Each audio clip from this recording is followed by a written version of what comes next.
Hey, this is Ryan from Dakota Angler and Outfitter, and today we're going to be tying a Hare's Ear Czech Nymph. We're using a size 10 partridge Czech Nymph hook, and I'm going to weight it with lead tape and cut this pretty narrow because it makes it easier to wrap it without overlapping it. You want to cover most of the body with it. This helps give you a nice thin fly when you're done. Go ahead and cut that. And depending on the back, you can either cut it or just kind of finish wrapping it. This one we can just finish wrapping it. So that gives us a nice thin body to start with. We're using 70 denier black ultra thread. So start it right at the front. And what I like to do is kind of go loosely back until you get to the end of the lead wire or lead tape, and then kind of come back forward and cover it up a little bit. Just keeps it from shifting around. Then we're going to be using 3X tippet for a rib, and I like to bite the end of it right where you're going to tie it in, because that gives you a bit of a bite to kind of hold everything down. Alright, then we're going to use olive thin skin for the back. You'll tie that in right at the very back of the hook as well.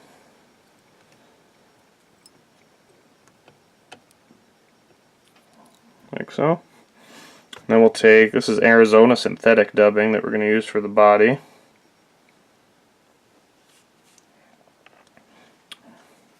And then with these, just like a lot of other trout patterns, it seems like slender is better oftentimes. It's easy to make your flies too fat and bulky, but a lot of the insects that trout are eating are pretty slim, even if they're big. So it makes sense to make your patterns fairly slender as well. Start wrapping that up the hook.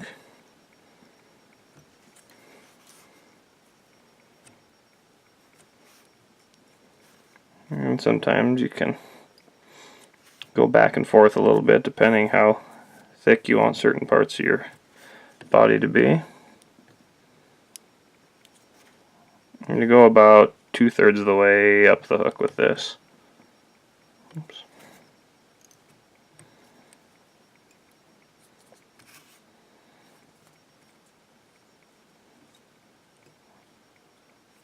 Alright, like that.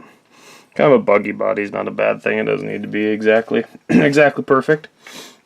And then I put a hot spot in next. You can use a bunch of different dubbings, but I'm going to use some pink Sanyo's Fusion dub. So you do that, about half of that front third will be pink.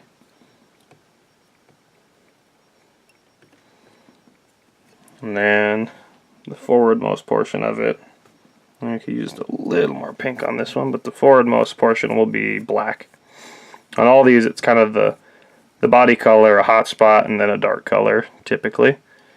So you can adjust these and you can adapt a lot of different patterns to a Czech style fly, and just play around with the colors. Different fish in different places obviously like different colors.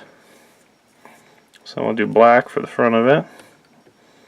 And I kind of wrap back onto the pink a little bit. It kind of helps everything blend together this way. I got just a little too much dubbing.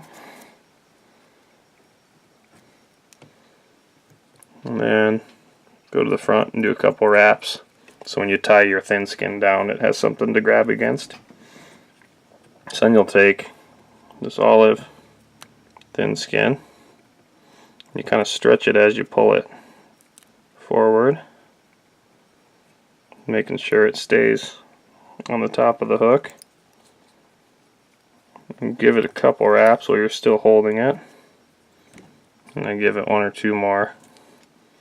Well, now what I like to do, that cut a little bit just with my thread, but I like to leave that tied down while I'm wrapping this rib, just so in case you bump your bobbin or something and it comes off, you can retie it back down rather than just having the fly be shot. So I can give this a couple wraps like that. give it 2 more once everything's tied down. And trim off your tip at first. And we'll trim off the rest of this thin skin here. And then kind of build yourself a little head, and you can whip finish now.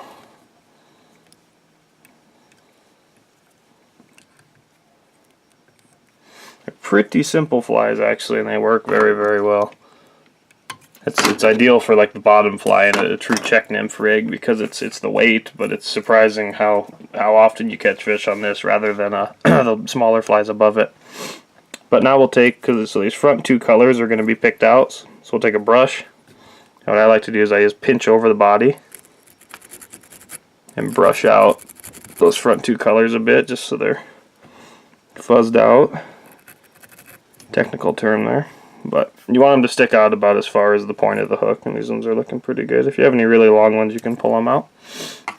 And then I like to take, you can use either kind of any dark color or Sharpie marker. I'll use brown on this one, but you can use black or like an olive, a darker olive, but go through and color the front of this where the front 2 hot colors are a darker color.